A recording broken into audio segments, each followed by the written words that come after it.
In this video, we'll continue our discussion of confidence intervals, starting with how do you calculate a sample size to figure out a confidence interval which has a certain margin of error. So to start, we're going to use the letter E to denote margin of error, just so that we don't have to write out margin of error every time. So this is everything on the plus minus of the sign within our confidence interval equation, and when we have the population standard deviation is known, that's z sub alpha over 2 times sigma over square root of n. This works generally with any value of error, whatever the margin of error is, the critical value and the standard error. We'll just use this one for an example, and later we'll do it with proportions as well. Now what you can do with this equation is multiply both sides by the square root of n, divide both sides by e, and then square both sides. So you get z squared, sigma squared, and e squared, but then you get n all by itself on the left side. So pretty much what we did is, instead of saying the margin of error equals all this, we said what sample size do we need? And if we know these three values, the confidence interval, the population standard deviation, which is given, or the population variance, and the margin of error, we can calculate the sample size. So pretty much what we've done is, instead of saying, all right, we need to know the sample size to calculate the margin of error, now we're saying, well, let's start with the margin of error and calculate what sample size we need for that margin of error. It's a pretty useful way to look at it.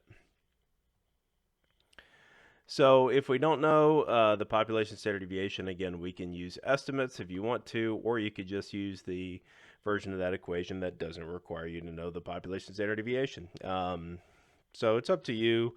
You could just guess at a number. The proper way to do this would be to calculate a pilot study that is a smaller version of your study that uses less data, but is conducted in exactly the same way as the study that you're looking for, and then you calculate the standard deviation for that.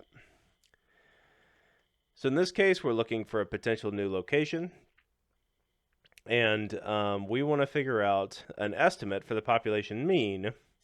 And we really want it to be a 95% estimate, but we want to be accurate to within $500. So what does that mean? That means I want my error to be $500 or less on the bottom side or on the top side. So I want the total interval to be $1,000 or smaller, and I want it to be a 95% confidence interval. I want to be 95% confident that the true value is in there. So I want it to be this precise and this confident. Now, this is a cool way to look at it, because often this is the case.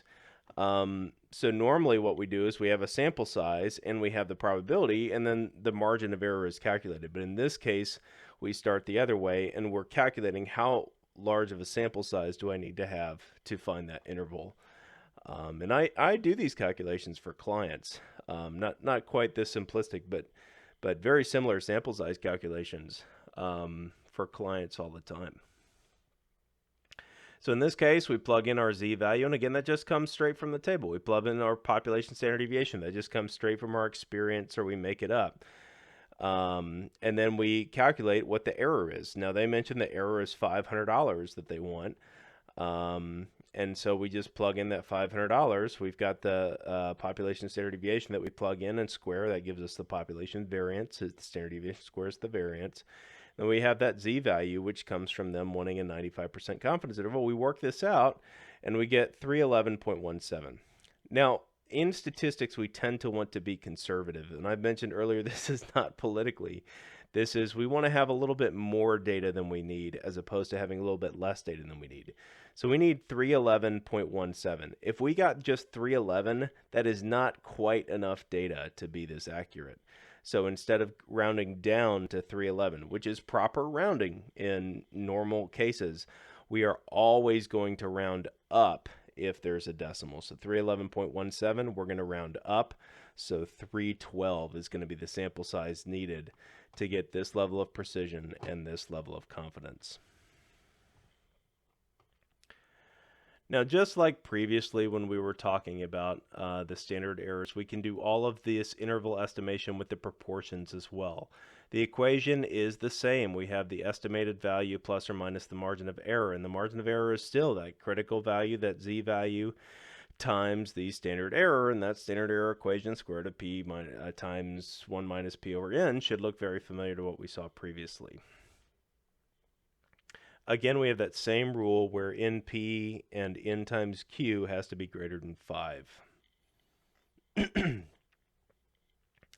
So you'll notice this picture looks exactly the same, except we have P and sigma sub P instead of mu and sigma sub x bar. So this is all looking exactly the same as our mean stuff, except now we're estimating the proportion. So we've got our estimated proportion plus or minus z, and then the square root of the estimated proportion times 1 minus the estimated proportion over n. So this is just our sample standard deviation for this. Our sample standard error. And then we have our z value. So a real quick example, and again, this is going a lot quicker because we've really already done this. We just did this with a mean instead of with a proportion. In this case, we have 220 registered voter out of 500 favor a particular candidate. So that's our proportion, 220 out of 500 favor that candidate. Excuse me, we want to develop a 95% confidence interval for this. And actually, what's cool about doing this with proportions is I don't need a standard deviation. I don't need a population or sample standard deviation. All I need is that 220 out of 500. I just need a single value, and I can do all the rest in calculating a confidence interval with just a couple of assumptions. So in this case, I have my estimated proportion. That's from the data I gathered. I had 500 participants. 220 out of that 500 gives me an estimated proportion of 44% favor that candidate. I want a 95% confidence interval, so I get a z-value of 1.96 from that table near the beginning of the slides. And then I just calculate P in here and plug it in my calculator to get whatever my standard error is. This square root part of the formula is the standard error. Z is the critical value, and P hat or P, this is P bar. Again, I tend to prefer P hat for this notation.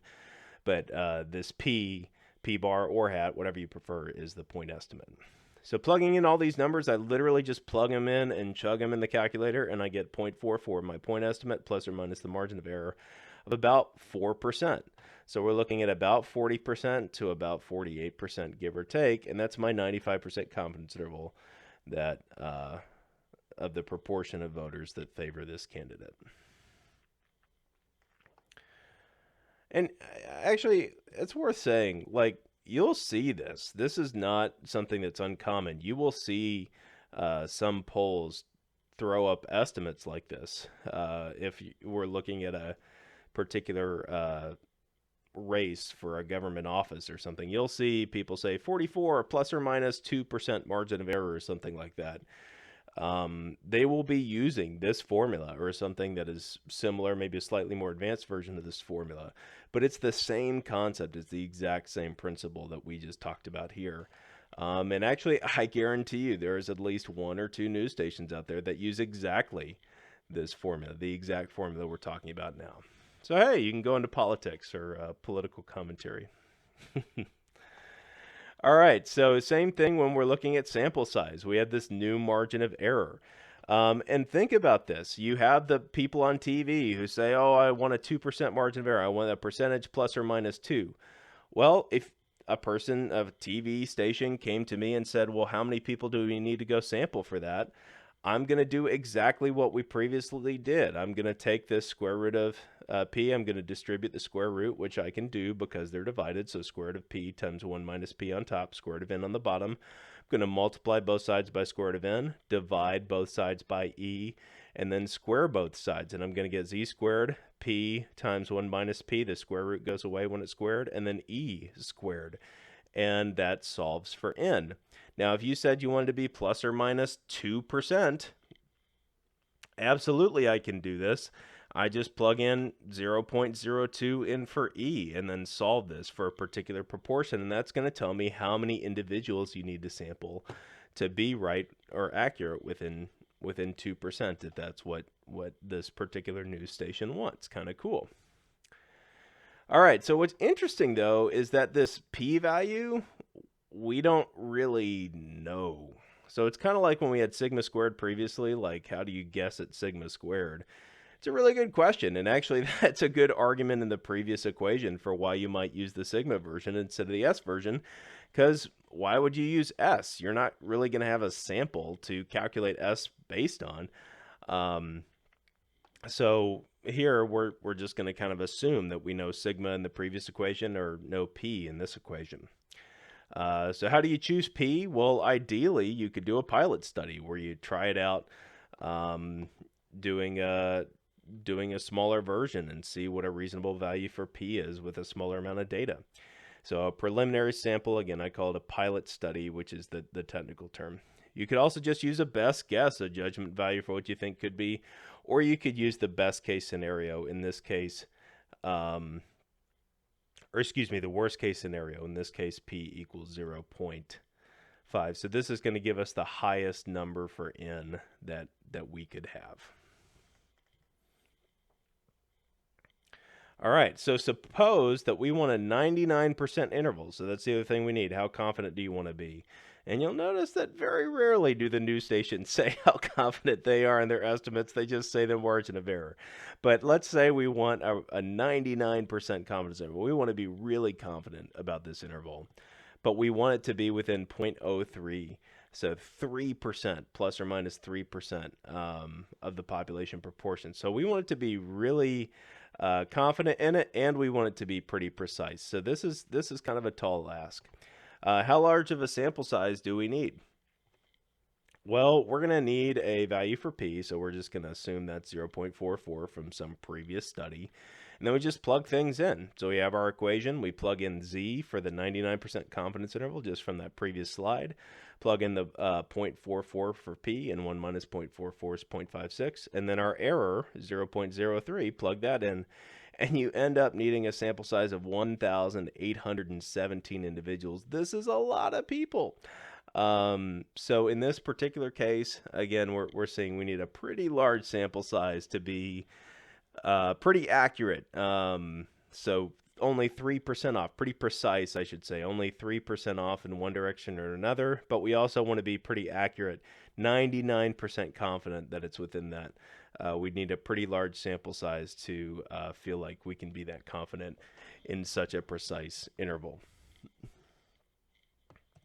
All right, well, this is the end of our chapter on confidence intervals. In the next chapter, we're going to jump straight into hypothesis tests. And again, I apologize, these are going very quickly. Hopefully, this is a good, quick review for you that's kind of getting you back into the feel of something you may not have looked at in a few semesters. As always, if you have any questions, please let me know. But next time, we will do the next lecture with hypothesis tests, which are actually very, very similar to confidence intervals, and we'll talk about that too.